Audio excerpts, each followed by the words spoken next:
Welcome to fandom. আবার একটা Indian ফুটবলের আপডেটের ভিডিও নিয়ে চলে এসেছি। কাল মোহনবাগানের খেলা ছিল, যে খেলাটা কিন্তু জিতে গেছে, জিতে কিন্তু ওরা ভালো পজিশন বানিয়ে নিয়েছে। এখন কিন্তু শিল্ডের জন্য চ্যালেঞ্জ করতেই পারে, এখনো কিন্তু অনেক ম্যাচ বাকি আছে। তো দেখা যাক এই ফর্ম যদি কন্টিনিউ করতে পারে। আর তাছাড়াও আই লিগেও কিন্তু মোহামেডান একখানা বড় ম্যাচ জিতেছে, তো সেই জায়গা থেকে ওইখানেও কিন্তু ভালোই ব্যবধান বানিয়ে নিচ্ছে। তো ইস্ট বেঙ্গল অনেকটাই পিছনে আছে, এবং কিন্তু ইস্ট বেঙ্গলকে আবার ফিরে আসতে হবে ফর্মে, যাতে টপ 6 এ অন্তত কোয়ালিফাই করতে পারে। তাহলে কিন্তু তিন প্রধানই খুব ভালো জায়গায় থাকবে এই সিজনের ইন্ডিয়ান ফুটবলে। তো সবকিছু নিয়ে কথাবার্তা বলবো, কিন্তু সবার আগে যে কথাটা, এখন যারা সাবস্ক্রাইব করেনি অবশ্যই করে নিও, বেল আইকনটা টিং টং করে অপশনটা প্রেস করে দিও রেগুলার নোটিফিকেশন পাওয়ার জন্য। আর আমাদের ফেসবুক আর ইনস্টাগ্রাম পেজটাও ফলো করে নিও, ডেসক্রিপশনে লিংক দেওয়া আছে। তো পুজোর থেকে প্রথমে শুরু। তো প্রথমেই বলি যেই আপডেট গুলো নর্মাল রয়েছে সেই আপডেট গুলো একটু দিয়ে দিই। তো তার মধ্যে বলি sub junior league, AIFF under 13 sub junior league কিন্তু চলছে।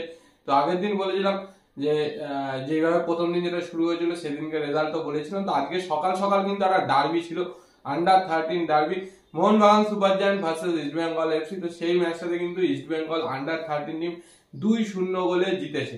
এটা কিন্তু 7 জন করে খেলা হয়, 25 মিনিট করে।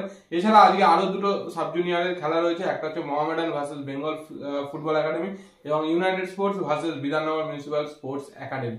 এর সাথে বলে রাখি যে আই লিগে তো মাঝখানে তো আপডেটের ভিডিও বানানো হয়নি, তো সেই জায়গা থেকে কিন্তু আই লিগে একটা বিশাল বড় ব্যবধানে কিন্তু মোহামেডান জিতেছে। যদিও হোম ম্যাচ ছিল রাজস্থান ইউনাইটেডের সাথে, সেটাতে কিন্তু 5-1 গোলে কিন্তু মোহামেডান জয়লাভ করে কিন্তু এই মুহূর্তে লিগ টেবিলে একদম টপে রয়েছে।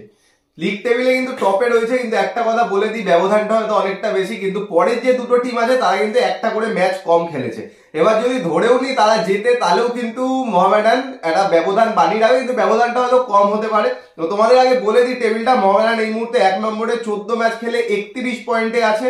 শ্রীনিধি 13 ম্যাচ খেলে 26 পয়েন্ট। যদি পরের ম্যাচটা জেতেও তাহলেও কিন্তু 14 ম্যাচে 29 পয়েন্ট হবে, সেখানে 2 পয়েন্টের গ্যাপ কিন্তু বজায় থাকবে। তারপরে রিয়াল কাশ্মীর 13 ম্যাচে 23 পয়েন্ট, তো পরের ম্যাচটা জিতলে 26 পয়েন্ট আসবে, অনেকটাই কিন্তু ব্যবধান থাকবে।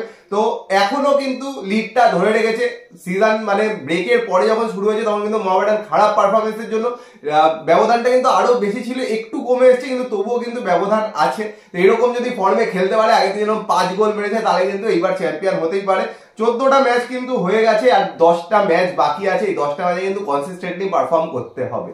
তো এরপরে আসি এআইএফএফ আন্ডার 17 লিগের কথা। তো আন্ডার 17 এর তো জোনাল রাউন্ড শেষ হয়ে গেছে, তো ফাইনাল রাউন্ডটা কয়েকদিন বাদে শুরু হবে। এবং তার সাথে বলে রাখি রিলায়েন্স ফাউন্ডেশন ডেভেলপমেন্টাল লিগ, যেটা আন্ডার 21 লিগ, সেইটা কিন্তু খুব তাড়াতাড়ি শুরু হচ্ছে। এবং সেটার জন্য কিন্তু ইস্ট বেঙ্গল বেশ কিছু আইএসএল এর স্কোয়াডে যে সমস্ত ইয়ং প্লেয়ার ছিল তাদেরকে কিন্তু সেই লিগে খেলাবে বলে সিদ্ধান্ত নিয়েছে। এর সাথে আরো একটা আপডেট দিই, সেটা হচ্ছে আই লিগ 2 কিন্তু চলছে। তো কলকাতা থেকে বেঙ্গল থেকে একটাই টিম খেলছে, ইউনাইটেড স্পোর্টস। লাস্ট ম্যাচটা কিন্তু 5-0 গোলে জিতেছে। সেই ম্যাচে কিন্তু সাহিল হরিজন, সেই সিএফএল থেকে কিন্তু অসাধারণ খেলে আসছে পাঠচক্রের, তো সেই সাহিল হরিজন কিন্তু ওই ম্যাচে 4 গোল করেছে। তো সেই জায়গা থেকে ইউনাইটেড স্পোর্টসও কিন্তু কিছুটা উঠে এসছে, লিগ টেবিলে 6 নম্বর জায়গায় কিন্তু এই মুহূর্তে রয়েছে। তো দেখা ইউনাইটেড স্পোর্টস আই লিগে কোয়ালিফাই করতে পারে কিনা। এবার আসি বাকি আপডেট গুলোতে। তোর মধ্যে কালকে যে খেলাটা ছিল বা ইস্ট বেঙ্গলের আগের দিন যে খেলাটা হয়েছিল সেটা নিয়ে তো আসবোই, কিন্তু তার আগে একটু ইনজুরি আপডেট দিয়ে দিই। তো মোহনবাগানের এই মুহূর্তে সেরকম কোনো ইনজুরি আপডেট নেই। একজনেরই ইনজুরি রয়েছে, দুজনের ইনজুরি রয়েছে, সেটা হচ্ছে আনোয়ার আলী এবং হামিল। তো দুজনেই কিন্তু টিমের সাথে কম বেশি প্র্যাকটিস করছে, রিহাব করছে। তো আশা করা যায় যে নেক্সট ম্যাচ বা তার পরের ম্যাচের মধ্যে কিন্তু দুজন অ্যাভেলেবেল হয়ে যাবে যতদূর খবর রয়েছে। আর যদি আনোয়ার আলী আগামী 1 সপ্তাহের মধ্যে অ্যাভেলেবেল হয়ে যায় তাহলে কিন্তু সেটা ইন্ডিয়ান ন্যাশনাল টিমের জন্য ভালো, কারণ ইন্ডিয়ার খেলা কিন্তু তার পরেই রয়েছে। আর ইস্ট বেঙ্গলে তো চোটের সংখ্যা রীতিমতো বেড়েই চলেছে।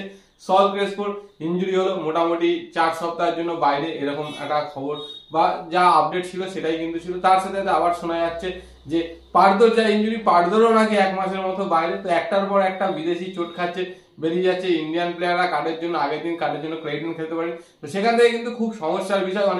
ইস্ট বেঙ্গল টিম কিন্তু আইএসএল সেকেন্ড লেগে এখনো অব্দি সেইভাবে সেট টিমটা কিন্তু পায়নি। ডার্বিটাতে পেয়েছিল মোটামুটি, তারপর থেকে কিন্তু প্রবলেম গুলো হচ্ছে। কখনো সৌভিক চক্রবর্তী খেলতে পারছে না, কখনো সৌভিক খেলতে তো খেলতে পারছে না। তো সেখান থেকে চোটের তো এখন বেশ ভারাক্রান্ত ইস্ট বেঙ্গল শিবির। তো দেখা যাক সেই চোট আঘাত কাটিয়ে কত তাড়াতাড়ি ফিরতে পারবে। অনেক জায়গায় দেখলাম যে চেন্নাই ম্যাচ থেকে সল ক্রেসপো খেলতে পারবে এরকম বলেছে। তো আমাদের কাছে যা খবর ছিল মোটামুটি 1 মাসের জন্য আউট ছিল, মোটামুটি ফেব্রুয়ারি মাসটা পুরোটাই আউট ছিল। তো যদিও খেলায় সেটা কিন্তু একটু রিস্ক হয়েই যেতে পারে, যেই রিস্কটা নিয়ে কিন্তু ডার্বিতে খেলেছিল সেখান থেকে কিন্তু ইঞ্জুরিটা হয়। আর পারদরও কিন্তু অ্যাঙ্কেলে একটা ইঞ্জুরি আছে, তো পারদরও কিন্তু মোটামুটি যা খবর ছিল 2-3 উইকের জন্য বাইরে ছিল। তো এখন বলছে যে মানে মাসের মতো বাইরে। তো সেখান থেকে পারদৌড়ে যদি ফিরতে দেয় তাহলে কিন্তু সেই বিদেশিদের সমস্যা। আর জানো যে আইএসএল এ ইন্ডিয়ান প্লেয়ারদের যতটা না এফেক্ট পড়ে তার থেকে সবচেয়ে মেন এফেক্টিভনেসটা কিন্তু বিদেশিদেরই থাকে, তা ওরাই কিন্তু ডিফারেন্সটা করে দেয়। মানে বুঝতেই পারছো ফেব্রুয়ারিতে এতগুলো ম্যাচ আছে, সেখানে কিন্তু 4টে বিদেশি নিয়েই খেলতে হবে, তার মধ্যে 2জন কিন্তু নতুন বিদেশি, এখনো ফুললি সেট হয়নি। তো এই নিয়ে কিন্তু ইস্ট বেঙ্গলকে খেলতে হবে, কিছু করার নেই। আমাদের কাছে কিন্তু এটাই আপডেট, সাউল আর পারদো কিন্তু এই মাসের ম্যাচগুলো অন্তত মিস করছে, এরকমই আপডেট। এবার দেখা যাক এরপরে যদি ভালো কিছু আপডেট আছে তো অবশ্যই দেবো। তো একটু কালকের খেলাটা নিয়ে বলি। কালকের খেলাটা কিন্তু মোহনবাগান যে খেলেছে, মোহনবাগান কিন্তু খেলাটা আরো ইমপ্রুভ করতে হবে। কালকে একটাই এরকম চান্স পেয়েছে, গোলকিপার মিস্টেক করেছে, ক্লিয়ার করতে পারেনি। আর দিমিত্রি পেট্রাটস এই সিজনের মোহনবাগানের বেস্ট প্লেয়ার, একদম শুরু থেকেই বলে আসছি, একদম সুযোগ সন্ধানীর মতো চান্স পেয়েছে, পারফেক্ট মেরে দিয়েছে আর গোলে ঢুকে গেছে বলটা। আর এটাও কিন্তু দেখতে হবে, ওই যে বলটা বাড়িয়েছিল ওটা কিন্তু জনি কাউকোর ফুল ক্রেডিট। জনি কাউকোর সুন্দর কিন্তু ডিফেন্স ছেড়া পাস দিয়েছিল, মানবীর দৌড়াচ্ছিল আর ক্লিয়ারেন্সটা ঠিকঠাক করতে পারেনি, একদম কাজের কাজে লাগিয়ে দিয়েছে। কিন্তু আরো কিন্তু ইমপ্রুভ করতে হবে মোহনবাগানকে এতদিন যেরকম খেলা ছিল ওই রকম খেলায় ফিরতে হবে। হয়তো জনি কাউকে এখন সেকেন্ড হাফে নামাচ্ছে, 3টে বিদেশি দিয়ে খেলছে, আস্তে আস্তে সেগুলোও চেঞ্জ হবে। জনি কাউকে জবে থেকে একদম স্টার্টিং 11 না হবে, হয়তো খেলা আরো ইমপ্রুভ হবে। কিন্তু একটাই জিনিস, অনেকগুলো ইয়াং প্লেয়ার চান্স পাচ্ছে আর তারা কিন্তু প্রত্যেকদিন নিজেদের প্রুফ করছে। নিচে একজন বাঙালি ছেলে খেলছে, মাঝখানে অনেকে খেলছে, তারা কিন্তু অনেকটাই সুযোগ পাচ্ছে আর ভালো কিন্তু নিজেদের জায়গা বানিয়ে নিচ্ছে।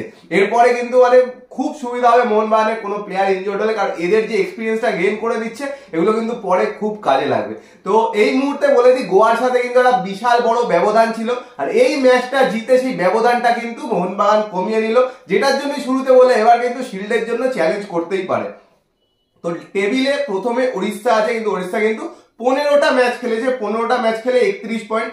2 নম্বরে আর 3 নম্বরে, 2 নম্বরে গোয়া আছে, 3 নম্বরে মোহনবাগান আছে। এরাই কিন্তু দুজন টাইটেল কন্টেন্ডার বলতে গেলে, কারণ 13 ম্যাচে গোয়ার 28 পয়েন্ট, মোহনবাগানের 13 ম্যাচে 26 পয়েন্ট। গোল ডিফারেন্সে গোয়া যদিও এগিয়ে আছে, গোল ডিফারেন্স গোয়ার 12, মোহনবাগানের 8, কিন্তু পয়েন্টের ডিফারেন্সটা কিন্তু এখন মাত্র 2। সেম ম্যাচ খেলে মাত্র 2 পয়েন্টের ডিফারেন্স, আর গোয়া কিন্তু প্রথম হারলো এই সিজনে। তো এখান থেকে যদি কনসিস্টেন্টলি জিততে পারে, গোয়ার সাথে যদি একদম টক্কর দিয়ে খেলতে পারে, তো সেই জায়গা থেকে কিন্তু শিল্ড চ্যাম্পিয়ন হওয়ার একটা সম্ভাবনা আছে। আর শিল্ড চ্যাম্পিয়ন হলে জানো এএফসির স্লটটাও কিন্তু পাবে। তো এএফসি চ্যাম্পিয়ন্স লিগের যেটা টায়ার 2 বা এএফসি চ্যাম্পিয়ন্স লিগের যে টায়ার 2 এর গ্রুপ স্টেজে কিন্তু ডাইরেক্ট কোয়ালিফাই করবে মোহনবাগান যদি শিল্ড জেতে, আর সেটারই কিন্তু প্লে অফে কোয়ালিফাই করেছে ইস্ট বেঙ্গল সুপার কাপ জিতে। তো সুপার কাপের যদি প্লে অফ জেতে তাহলে কিন্তু মানে সুপার কাপের প্লে অফ বলছি, যদি ওইটার প্লে অফ জেতে তাহলে ইস্ট বেঙ্গল কোয়ালিফাই করবে মেন গ্রুপে। আর সেখানে কিন্তু যদি কোয়ালিফাই করে যায় দেখবে এএফসি চ্যাম্পিয়ন্স লিগ 2 তেও কিন্তু একটা ডার্বি হতে পারে। তো দেখা যাক, হলে তো বিশাল বড় ব্যাপার, ইন্টারন্যাশনাল স্টেজে ডার্বি মানে ভাবাই যায় না। তো যাই হোক, এই মুহূর্তে কিন্তু খুব ভালো চান্স আছে মোহনবাগানের, লিগ টেবিল দেখে যেটা বোঝা যাচ্ছে। তবে কালকের খেলা নিয়ে তো গুড্ডু বললোই মোটামুটি, তো আমি একজনের কথাই বলবো, সেটা হচ্ছে দীপেন্দু বিশ্বাসের কথা। তো অনেকদিন বাদে কিন্তু একদম স্টার্টিং 11-এ সুযোগ দিয়েছে হাওয়াস, ওকে সিএফএল এ আমি দেখেছি, মানে অসাধারণ পারফরমেন্স করেছিল ও, রাজু ভাস্কর, এই দুজনকে আমার খুব ভালো লেগেছিল। তো সেখান থেকে দীপেন্দু বিশ্বাস কালকে শুরু থেকে গেছে, অসাধারণ ডিফেন্স করেছে। হয়তো ভুল ত্রুটি হতেই পারে, একদম ইয়ং প্লেয়ার, কিন্তু এইরকম একটা স্টেজে অ্যাওয়ে ম্যাচে কি এরকম পারফরমেন্স সত্যি মানে হ্যাটস অফ। আর যদি এরকম কনসিস্টেন্ট পারফরমেন্স করতে থাকে তাহলে কিন্তু ওর ভবিষ্যৎ যথেষ্ট উজ্জ্বল, আর মোহনবাগান বা পরবর্তীকালে কিন্তু ন্যাশনাল টিমেও কিন্তু সুযোগ আসতে পারে।